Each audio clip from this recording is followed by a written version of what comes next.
chapels, the churches, the spirals, all of the things that they had in Ukraine. How do you do it, Mr. President? I haven't set up at 2 a.m. in the morning since I was 25, and now we're 2:16 in the morning having a press conference. How do you do it? I took a cognitive exam, most comprehensive regulation cuts in the history of our country, and many, many other things, including border wall money. And I would challenge anybody here to meet those marks. We built 571 miles of wall, but now we can add to it because I have a perfect mark. Under Biden, it was 500,000 people came in. Were you impressed by that? I am impressed, and I'm not going to take that test. But you're not that surprised, right? I'm not surprised. What they've done to our country should never be forgotten. Never be forgotten what they've done. You talked a little bit about the semiconductor tariff that you posted on True Social today. What is the timeline for that? You aren't. It's good. I have a lot of respect for you as a reporter. They laughed at us. We're just not going to let that happen anymore.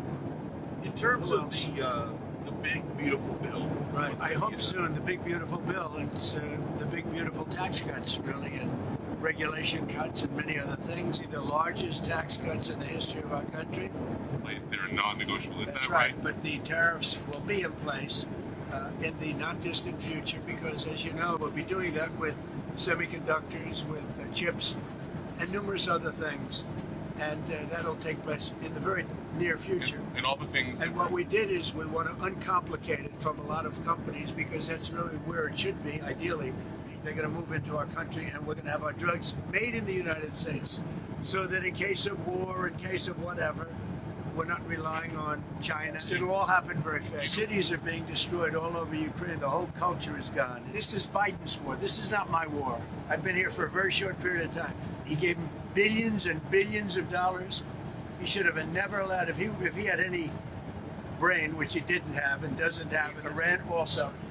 It was another way. I met with a different group of people in Iran, and we'll be making a decision on Iran very quickly. By the way, I went 4 years and it didn't start. People say, oh, well, how do you know? Well, I know because I went 4 years and it didn't start. Now you have millions of dead people, and those people, every one of them should be alive right now. Mr. President, are you going to announce tariffs on things like iPhones, tablets? Well, that's going to be announced very soon. You have to show a certain flexibility. Nobody should be so rigid. You have to have a certain flexibility. And we're doing really well. And for some products, yeah, maybe. Can you say what kinds? No, I'll be announcing it. No, I have a lot of respect for the press, really, I do. Some of it's fake news, but a lot of it's good, like you. And really, some of it's totally fake and some like 60 Minutes. It's one of my favorite shows ever. Do you have any questions? Yes, sir. Could you give us a... You always have questions. I always have a question. Okay, it's like 2 in the morning. You know the fake news? This is the fake news. Hey, what's up, everyone? How are you guys? Good morning.